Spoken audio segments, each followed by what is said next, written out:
Are you interested in playing a game about solving puzzles set in a dark, gothic horror setting heavily inspired by H.P. Lovecraft, with references to the Cthulhu mythos, such as finding the Necronomicon in a dark mansion's library, but don't want to play a game that looks like this? While it was a technical marvel for its time, it has definitely started to show its age. Well, have no fear, because Alone in the Dark, the grandfather of survival horror, is being remade, with modern day graphics and controls. However, will this remake do the original justice? Let's take a look as we get ready for a nightmarish night in the Dorsetto mansion. But before we take a deep dive into this survival horror title, I want to just take a moment and welcome anyone new to the channel.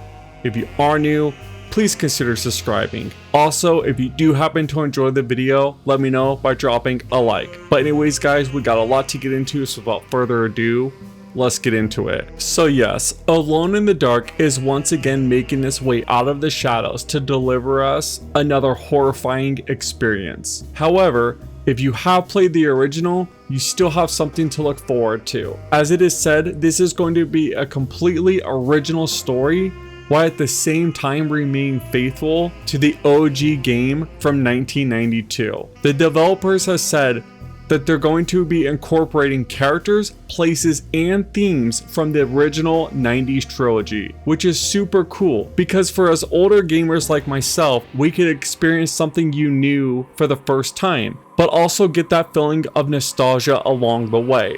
While new gamers, or those that never had a chance to play the original game, could come into the series without having to know any prior knowledge of the previous games. For example, both protagonists from the original game are returning, but they're just not making an appearance. Both characters will be playable. Gamers will be able to select either Edward Carby or Emily Hartwood, each with their own perspective, which will include completely different cutscenes and levels, which is super cool because in the original game, the developers did the same exact thing. After all, just from starting the campaign, each character had their own unique dialogue and little intro to the game. However, what I would love to see in the remake is not only give these characters their own perspective, but also have these stories intertwine with each other. Sort of like how Resident Evil 2 did, where you could either play as Leon or Claire, but each of their stories weave together, thus giving the player the chance to play as both characters to see the overall picture the game had to offer. I think the scenario system in RE2 was very interesting, and I wish more games would incorporate this and expand upon it. Now, while it is cool both characters are making a return, I do have some concerns about the design choices the developers are making about the character models, mainly with Edward Carnby. So for those that don't know, in the original game, Edward had a very interesting background, as he was an independent researcher who studied chemistry, physics, and history of religions and arts. But he worked as a private investigator who is specialized in paranormal phenomenons. As you will see throughout the series, he went from having that famous mustache and bow tie and sort of more of that scholar look. After all, he was an independent researcher and a private investigator, to the point that he started to just look more and more like a generic action star. In 2001, Alone in the Dark New Nightmare, he just looks like a character that was following the trend at the time, with a trench coat and just swinging around with a giant shotgun as if he was right out of the Matrix. And in 2008, he looks more like just a regular cop from any generic movie, instead of someone investigating the paranormal.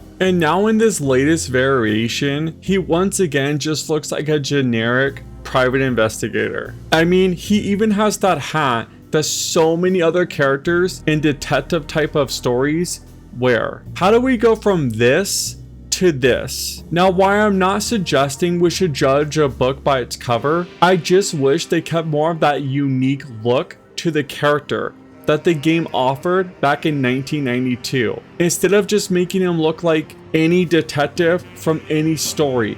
In fact, he looks more like a Dick Tracy type of character than he does Edward Carnbine. That being said, I feel like they did a much better job at matching Emily Hartwood to her 1992 counterpart. Although in the original, it does seem like she was more of a well-educated lady that was going for a more feminine look, why in this new adaptation, she seems much more adventurous and more of a tomboy appearance to her. But in the original, it was super pixelated, so maybe I'm just way off base here. Now, before I move on from the character models, yes, the developers decided to hire Hollywood actors to do the voice work and the motion capture for this game. And I'm going to be honest, I really do not like this latest trend in video games. Honestly, I feel like games, especially ones with a smaller budget, which I'm pretty sure this game is going to have, really shouldn't be hiring Hollywood actors, as I'm sure the financial cost to hire these two people was significantly higher than just hiring regular voice actors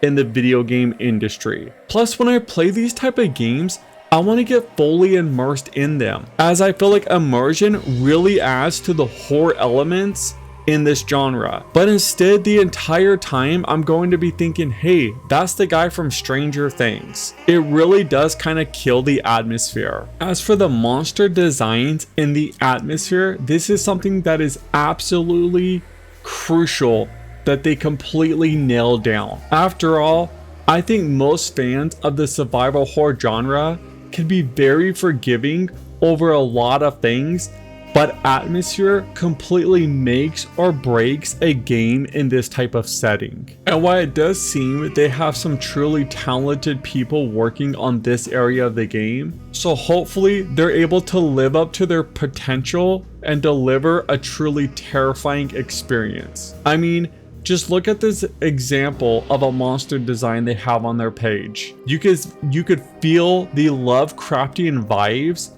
coming from it, which is great because that is what Alone in the Dark is known for. Overall, I am pretty excited for this upcoming game, and it definitely seems like they're heading in the right direction. After all, the game is set in the 1920s, just like the original. It has 2 playable characters, and from what I could tell, it does have a lot of inspiration from Lovecraft's work, and that is very important for this franchise. Now, it will be coming out later this year on October 25th, a perfect month for this game. It's going to be released on PC, PlayStation 5, and the Xbox Series S and X consoles. And there's even a playable prologue on Steam right now, which will just give you a small taste for what is set in store for us. But what do you all think? Are you guys excited to get back into this franchise, or will it be your trip into the series for the first time? How do you think it will stand up to the original game? Also, what is your favorite Lovecraftian horror game? Let me know in the comments down below. As for me, I got a ton of work to do, so I'm gonna get back to the grind, and I'll catch y'all next time. Peace.